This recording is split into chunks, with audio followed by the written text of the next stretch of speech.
Mesdames, Messieurs, bonsoir. Bienvenue dans votre journal d'information de ce jeudi 14 avril.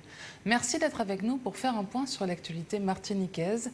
Nous retrouverons en fin d'édition M. Parent, président du comité de défense des usagers de l'eau de la Guadeloupe.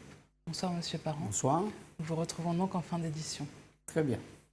Voici tout d'abord les titres que nous développerons dans le journal. L'opération Molokoï a été menée sur l'autoroute aujourd'hui par le collectif citoyen pour une santé au service des Martiniquais. La piscine du Lamentin était fermée ce jeudi, les salariés ont commencé une grève. La CDMT a fait le point sur le dossier de Fabienne Germé, déléguée syndicale licenciée du Club Med il y a un an. Francis Carole s'est exprimé sur le deuxième jour de grève à la collectivité territoriale de Martinique. Une vague de surfeurs internationaux est arrivée en Martinique pour le Martinique Surf. Commençons cette édition par la grève qui touche la CTM depuis hier. Elle a été reconduite ce jeudi, toujours aucune négociation en vue pour ce deuxième jour. Le président Alfred Marie-Jeanne a fait savoir par communiqué de presse qu'il refuse de discuter sous la contrainte. Il a donc appelé les grévistes à libérer l'accès aux établissements publics de la CTM, notamment les collèges et les lycées, pour réunir les conditions du dialogue avec le personnel gréviste. Manuela Montlouis a récolté la réaction de Francis Carole, conseiller exécutif en charge des affaires sociales à la CTM, sur ce deuxième jour de grève. Un reportage de Manuela Montlouis. Deuxième jour de grève au sein de la collectivité territoriale de Martinique. En effet, à l'appel de 5 syndicats, les agents ont arrêté le travail et ont bloqué l'accès de nombreux sites, comme des collèges, des lycées, mais également des locaux de la CTM.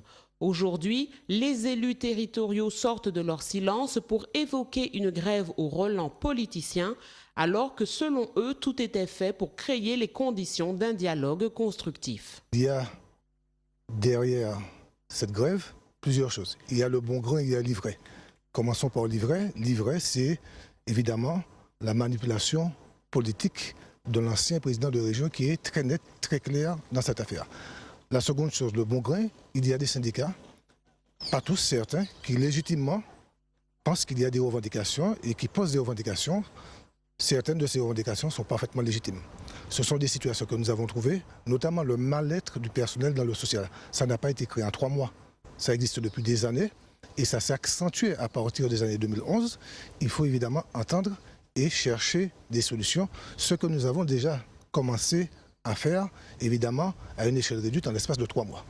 Nous sommes pour le dialogue social, mais chacun comprendra, chaque Martiniquais comprendra qu'en l'espace de 3 mois, vu la somme des tâches que nous avons à affronter, eh bien, nous n'avons pas eu encore le temps de tout organiser. Il y a beaucoup de chiffres qui circulent, disant qu'il y a des centaines de personnes qui sont licenciées. C'est absolument faux, c'est complètement faux.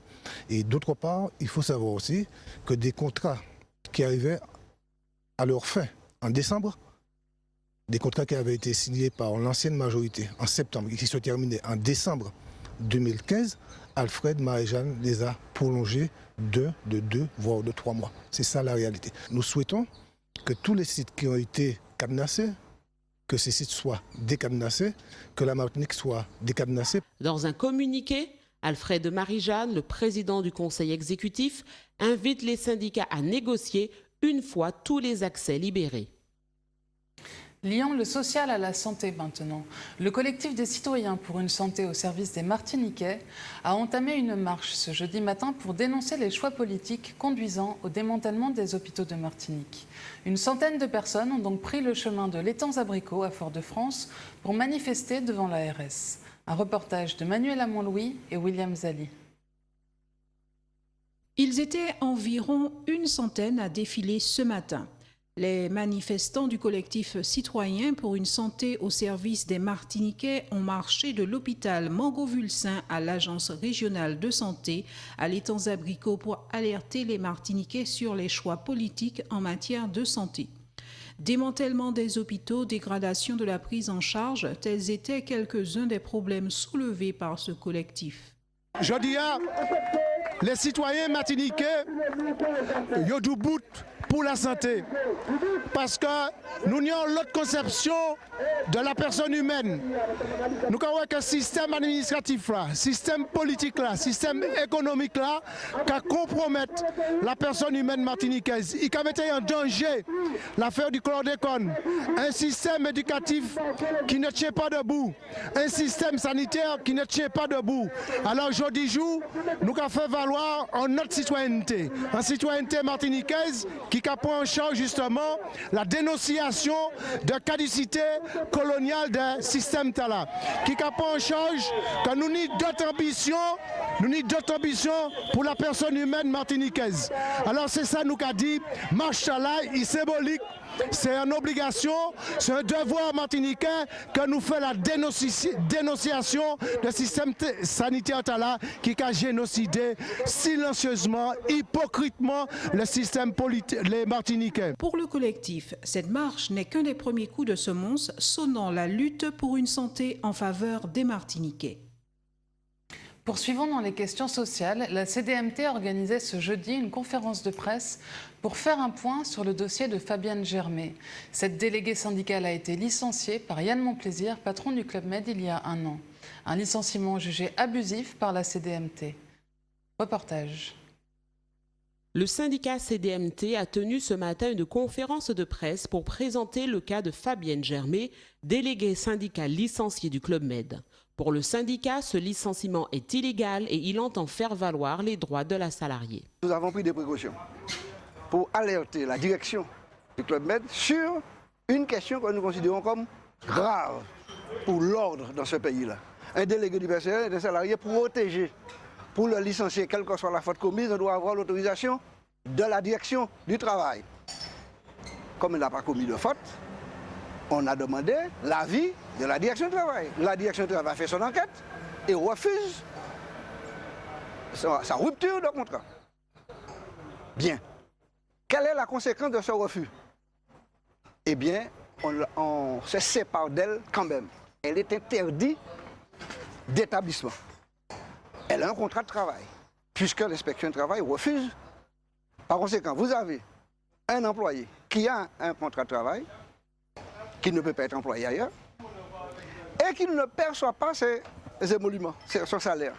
Et ceci depuis le mois de mai 2015. Ça fera bientôt un an. J'appelle ça un scandale de qualité supérieure. Quelle est la solution? On n'a pas le droit de la licencier. Elle est hors de l'établissement. Quel est son statut à elle? Avec quoi vit-elle? Je veux que le monde entier soit au courant de ça. La situation personnelle de Fabienne Germé est défavorablement impactée par les difficultés professionnelles qu'elle affronte. Elle espère que le soutien populaire lui permettra de faire cesser ce qu'elle juge être une injustice. Je ne vais pas prévoir d'avenir parce que je ne peux pas non plus prévoir d'avenir puisque en ce moment ça va faire un an, je n'ai pas de salaire. L'inspection du travail donne un courrier, le courrier il est clair, hein, que le patron n'a pas suivi les procédures et qu'il devrait me réintégrer ou sinon me payer mes salaires, chose qu'il ne fait pas, il reste sur sa position. Et j'ai dû voir le PDG qui est premier vice-président à la CTM, qui m'a sorti clairement qu'il a l'habitude de démonter l'inspection du travail et que l'inspection du travail ne prendra pas de décision et qu'il fera ce qu'il veut dans son entreprise. La salariée plaignante a saisi le tribunal des prud'hommes qui étudie son cas. Le procès a été renvoyé à une date ultérieure. Poursuivons par des questions sociales. Une grève à nouveau au centre aquatique communautaire du Lamentin.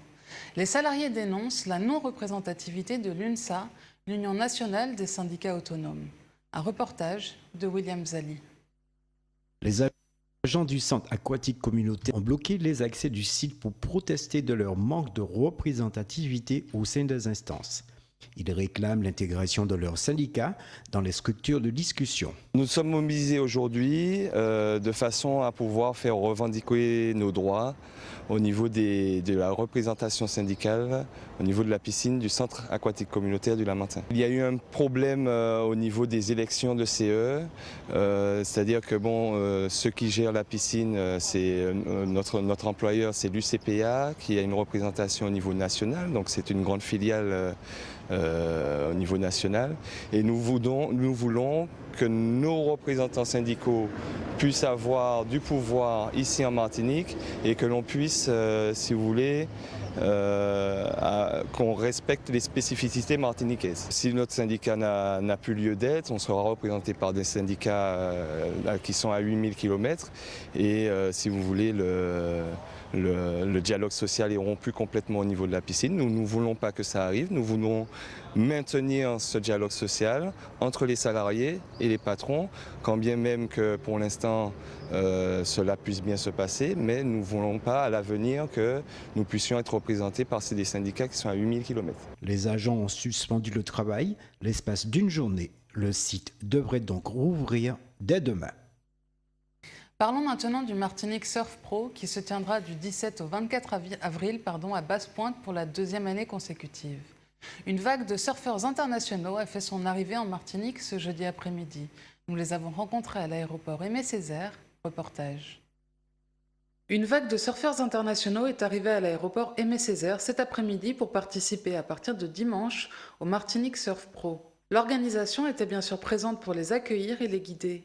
Ma mission est d'accueillir tous les surfeurs, tous les membres de la WSL et de les mettre tous à l'aise. Donc là on vient d'avoir des Australiens qui viennent d'arriver, donc on les accueille.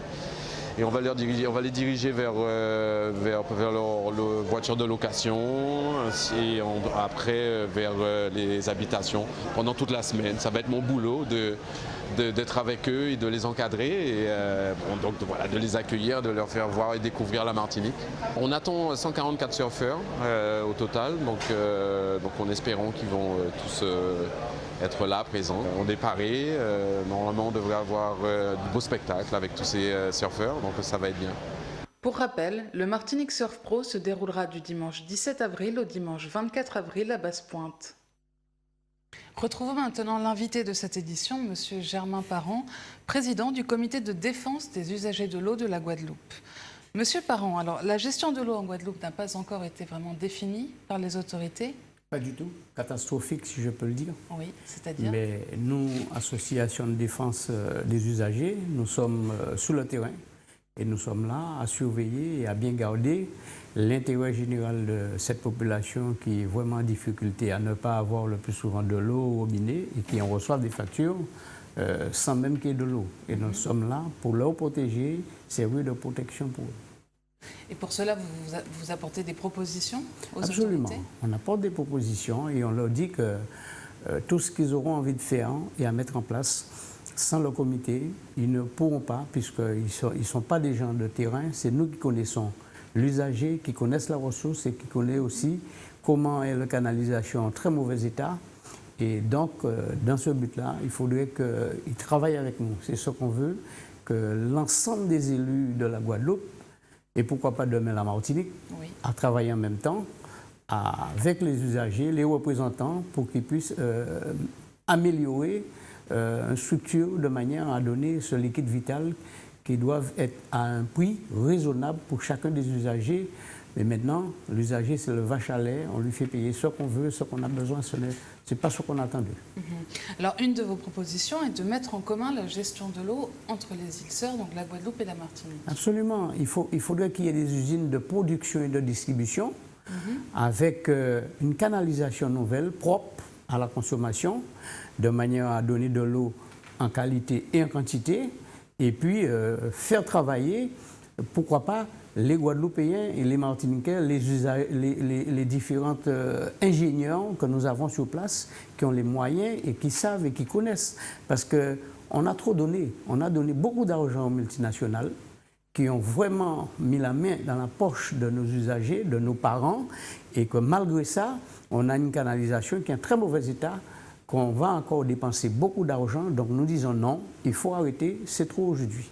Et donc là, vous êtes actuellement en Martinique pour présenter ce projet. À qui vous adressez-vous ? Eh bien, le comité de l'eau a reçu une invitation de l'ADUEM, qui est une association comme la nôtre, qui est montée aussi, qui est basée sur Fort-de-France. Et son assemblée générale, c'est samedi à 15h à Debriand. Donc, je profite de votre antenne pour inviter la population et tous ceux qui veulent venir assister et écouter. tout en sachant qu'il y aura du monde ce jour-là et nous sommes là pour les aider à mieux comprendre la situation qui est très grave aujourd'hui. En 2016, nous ne pouvons plus laisser passer ce mode de gestion qui n'est pas la nôtre. Donc il faudrait trouver autre solution. Donc pour vous, le mode de gestion martiniquain est tout aussi mauvais Non plus, c'est pareil, c'est plus pire. Hein, donc je peux employer ça comme ça. Il n'y a pas une canalisation fiable. On a trop donné à des multinationales de gagner de l'argent sur le dos des Antillais de la Caraïbe. Et pourtant, on a de l'eau. Et malgré ça, on a des tournants d'eau où il n'y a pas d'eau au robinet et des factures qui ne sont pas des factures types. Donc il faudrait faire payer ce que le consommateur a utilisé au robinet. Oui, c'est la voilà. logique Et des l'eau est factures. trop chère. De toute manière, il faut revoir le prix à un prix raisonnable que quelqu'un puisse payer. Et est-ce que les autorités sont réceptives de vos projets et de vos propositions? Vous savez, avec la loi de la décentralisation et les moyens qui ont été mis en place par les communautés des communes et les communautés d'agglo en Martinique et en Guadeloupe, puisque c'est la loi, à ce jour, ce qu'il faut savoir, c'est que l'eau ne dépend que des maires des communes, même quand ils délèguent à une régie ou un syndicat ou un fermier. Donc c'est ça la loi, c'est seuls les maires sont responsables de l'eau dans leurs communes respectives. Maintenant, ils n'arrivent pas à s'entendre. Ils ont des difficultés majeures politiquement et c'est ça qui nous pose beaucoup de problèmes dans nos deux îles-là.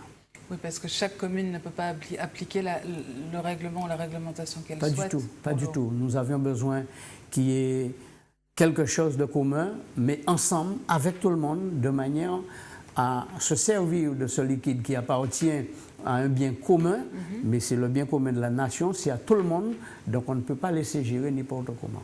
Très bien. Merci, M. Parent, d'avoir répondu à notre invitation et d'être venu C'est à sur moi de notre vous antenne. remercier de m'avoir reçu, et puis en disant aux Martiniquais que l'Assemblée générale de l'ADUM, ça sera quelque chose de bénéfique pour tout un chacun, il faut suivre. Donc c'est samedi. Samedi, à Debruyant, à 15h. D'accord, très bien. Merci Merci beaucoup. Monsieur Parent. Merci à vous, chers téléspectatrices et téléspectateurs, de nous avoir suivis. Retrouvez dans un instant les informations nationales et internationales avec Euronews. Puis, à 20h30, retrouvez votre émission Libre Antenne. Passez une agréable soirée sur Zouk TV. À demain.